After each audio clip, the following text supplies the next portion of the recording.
প্রিভিউতে যে HDR editing ভিডিওটি দেখতে পেলেন, এটা আপনারা ক্যাপকাট এবং এলাইট মোশন অ্যাপ ব্যবহার করে কিভাবে সহজে তৈরি করবেন আজকের ভিডিওর মাধ্যমে বিস্তারিত দেখাবো। এবং যারা ফেসবুক এবং ইউটিউবে নাটক আপলোড করেন তাদের জন্য ভিডিওটি খুবই গুরুত্বপূর্ণ হতে চলেছে। তাহলে আপনারা ভিডিওটি মনোযোগ সহকারে দেখতে থাকুন, খুব সহজে এটা আপনারাও তৈরি করতে পারবেন। তাহলে কথা না বাড়িয়ে চলে যাই মোবাইলের স্ক্রিনে। এট ফার্স্ট আপনারা আপনাদের ডিভাইস থেকে ক্যাপকাট অ্যাপটি ওপেন করে নেবেন। ওপেন করার পরে আপনি যে নাটকটি এডিটিং করতে চাচ্ছেন সেটা আপনারা অ্যাড করে নেবেন।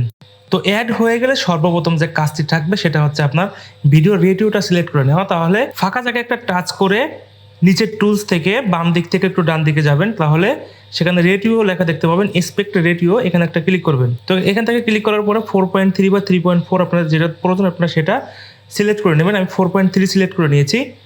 তো এরপরে হচ্ছে আপনারা ভিডিওটি যতটুকু নিতে চান ততটুকু কেটে নেবেন। আমি কাটা দেখাচ্ছি না কারণ ভিডিওটি অনেক বড় হয়ে যাবে। আপনারা যেখানে যেখানে ভিডিওটি স্প্লিট করতে চান স্প্লিট করে কেটে এক্সপোর্ট করে নেবেন। এবং ভিডিওটি আপনাকে ট্রান্সফর্ম করে নিতে হবে। তো ট্রান্সফর্ম কেমনে করবেন আমি দেখিয়ে দিচ্ছি। ভিডিওর পর একটা টাচ করবেন, নিচের টুলস থেকে একটু বাম দিক থেকে ডান দিকে আসবেন, তাহলে এখানে দেখতে পাবেন ট্রান্সফর্ম নামে একটা অপশন আছে। এখানে ক্লিক করে আপনারা ভিডিওটি কেটে নিতে পারবেন, অর্থাৎ ক্রপ করতে পারবেন। আমি এখানে যাচ্ছি না, তাহলে আমার স্ক্রিন রেকর্ডে খুব সমস্যা হয়, এই জন্য এটা আপনাদের আমি দেখাচ্ছি না। এখন এইখান থেকে আপনারা ভিডিওটি একটু কালার গ্রেডিং করে নিতে পারেন। তাহলে চলে আসবেন অ্যাডজাস্ট থেকে ব্রাইটনেস একটু বাড়িয়ে দিবেন অথবা একটু কমিয়ে দিবেন। এরপরে কনস্ট্রাক্টটা একটু বাড়িয়ে দিবেন হালকা একটু, অর্থাৎ আপনারা আপনাদের মতো এখানে যতটুকু কালার গ্রেডিং করা লাগে এখান থেকে করে নেবেন। এটা আমি আগের একটা ভিডিওতে আমি দেখিয়েছি, তো এটার আমি নতুন করে দেখাচ্ছি না কারণ এই ভিডিওটি অনেক বড় হয়ে যাবে, এই জন্য অ্যাডজাস্টমেন্ট করা আমি পুরোপুরি দেখাচ্ছি না। ক্যাপকাট থেকে প্রপারলি কাজ হয়ে গেলে আপনারা এখান থেকে এক্সপোর্ট করে নেবেন। তাহলে এক্সপোর্ট করার জন্য আপনারা যে কোনো রেজলিউশন সিলেক্ট করতে পারেন। তো 1080p রাখবেন, তাহলে অন্যান্য যে ভিডিও এডিটিং সফটওয়্যারগুলো আছে সেগুলোয় আপনার এডিটিং করতে খুব সহজ হবে। এবং ফ্রেম রেট হাই থাকবে, অপটিক্যাল ফ্লোটা অন করে দেবেন এবং কোড রেট MBPS যেটা থাকবে সেটাও হাই করে দিয়ে ভিডিওটি আপনারা এক্সপোর্ট করে নেবেন। এখন সেকেন্ড যে কাজটি থাকবে সেটা হচ্ছে আপনাদের এলাইট মোশন অ্যাপটি ওপেন করে নেবেন। দেন এখান থেকে প্লাস আইকনে একটা ক্লিক করবেন, এখান থেকে রেটিও সিলেক্ট করবেন 4.3 এবং ব্যাকগ্রাউন্ড থাকবে লাইট গ্রে, রেজলিউশন থাকবে 1080p, ফ্রেম রেট থাকবে 30 fps। আপনাদের ডিভাইস অনুযায়ী এই রেজলিউশনটা আপনারা সেট করতে পারবেন। দেন ক্রিয়েট প্রজেক্ট একটা ক্লিক করবেন এবং যে ভিডিওটি আপনি ক্যাপকাট থেকে এক্সপোর্ট করেছেন সেটা আপনাকে এখানে অ্যাড করতে হবে। তাহলে চলে যাবেন প্লাস আইকনে, এখান থেকে মিডিয়াতে, দেন যে ভিডিওটি আপনি এক্সপোর্ট করেছেন সেটা আপনি অ্যাড করে নেবেন। অ্যাড করার পরে এখানে প্রথম কাজ থাকবে একটা ভিডিও ক্লিপটি অ্যাড করার পরে প্রথম যে কাজটি থাকবে সেটা হচ্ছে একটা রেক্ট্যাঙ্গেল শেপ ক্রিয়েট করা। তাহলে প্লাস আইকনে ক্লিক করবেন, এখান থেকে রেক্ট্যাঙ্গেল শেপটা সিলেক্ট করবেন, উপরে 3 ডট লাইন একটা ক্লিক করে এখান থেকে স্ট্রেচ টু কম্প্রেস এরিয়া এখানে একটা ক্লিক করে দিবেন। তাহলে শেপটি পুরো ভিডিওতে অ্যাড হয়ে যাবে। এরপরে চলে আসবেন এই যে অ্যারো চিহ্নটি আছে এখানে আপনি ডাবল ক্লিক করবেন, দেন ভিডিওর এই পাশে নিয়ে আসবে, এখান থেকে আপনি এইটা সিলেক্ট করে দিবেন। তাহলে পুরো শেপটি আপনার ভিডিওর প্রথম থেকে শেষ পর্যন্ত অ্যাড হয়ে যাবে। দেন আবার ওই অ্যারো চিহ্নে ক্লিক করে ভিডিও শুরুতে চলে আসবেন, আসার পরে চলে আসবেন কালার অ্যান্ড ফিল থেকে এখান থেকে যে কমলা কালারটা আছে সিলেক্ট করে দিবেন। দেন কলম যেখানে দেখতে পাচ্ছেন এর নিচে যে অপশনটা আছে এখানে একটা ক্লিক করবেন, ক্লিক করার পরে এটাকে ফুল গাঢ় করে দিবেন, দেওয়ার পরে ব্যাক স্পেসে ক্লিক করে দিবেন। এখান থেকে আপনাকে ব্লেন্ডিং এন্ড অপাসিটিতে আসতে হবে, একটু স্ক্রল করে নিচের দিকে আসলে দেখতে পাবেন ডিফারেন্স নামে একটা অপশন আছে, এখানে ক্লিক করে সাবট্রাক্ট করে দিবেন। তো ভিডিওর কালারটি পরিবর্তন হয়ে গেল। এরপর ব্যাক স্পেস করে বাইরে চলে আসবেন। তো এখন এখানে আমাদের কাজ থাকবে কয়েকটি ইফেক্ট অ্যাড করা। তাহলে আপনারা ইফেক্টে চলে আসবেন, আসার পরে অ্যাড ইফেক্ট থেকে চলে আসবেন সার্চ বক্সে, এখানে এসে লিখবেন কপি, COPY, কপি ব্যাকগ্রাউন্ড একটা ক্লিক করবেন, এখান থেকে স্ট্যান্ডার্ড সেটিং করে দিবেন।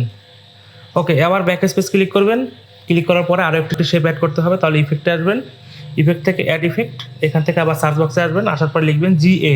তো গাউসিয়ান ব্লার যেটা আছে এটার আপনারা সিলেক্ট করবেন, করার পরে এখান থেকে স্ট্যান্ডার্ড সেটিং করে দিবেন এবং আরও একটি ইফেক্ট অ্যাড করতে হবে। তাহলে অ্যাড ইফেক্ট থেকে সার্চ বক্স, এখান থেকে লিখবেন এক্সপোর্টস অ্যান্ড গামা যেটা দেখতে পাচ্ছেন এখানে ক্লিক করে স্ট্যান্ডার্ড সেটিং করে দিবেন।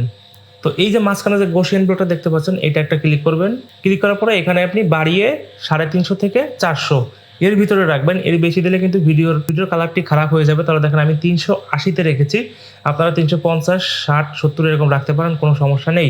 এবার এখান থেকে ব্যাক স্পেস ক্লিক করে বাইরে চলে আসবেন, আসার পরে আবার ইফেক্টে চলে আসবেন, ইফেক্ট থেকে এক্সপোজ অ্যান্ড গামাতে ক্লিক করবেন। তো এখান থেকে আপনাকে মূল কাজটি করতে হবে। তাহলে এটা একটু মনোযোগ সহকারে দেখেন, উপরেরটা একটু কমিয়ে দিবেন, মাঝখানেরটা একটু কমিয়ে দিবেন এবং নিচে যেটা আছে এটা -0.02 রাখবেন সবসময়, অথবা 0.4, এর উপরে আপনারা কখনোই যাবেন না, তাহলে কিন্তু ভিডিওর কালারটি পরিবর্তন হয়ে যাবে।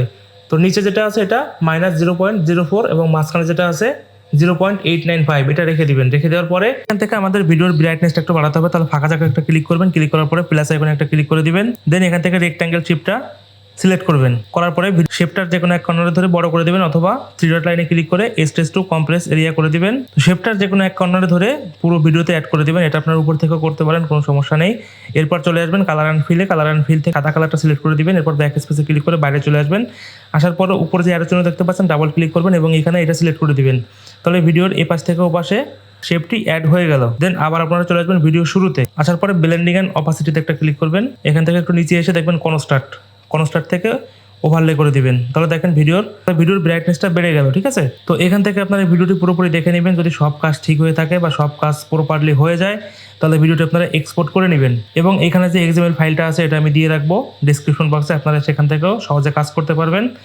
তো এই ছিল আজকের ভিডিও। আশা করি সকলের ভালো লেগেছে। যদি ভালো লেগে থাকে তাহলে লাইক কমেন্ট শেয়ার করতে ভুলবেন না। এবং ফেসবুক থেকে যারা দেখছেন তারা অবশ্যই ফলো করে দিবেন, এবং যারা ইউটিউব থেকে দেখছেন অবশ্যই সাবস্ক্রাইব করে দিবেন।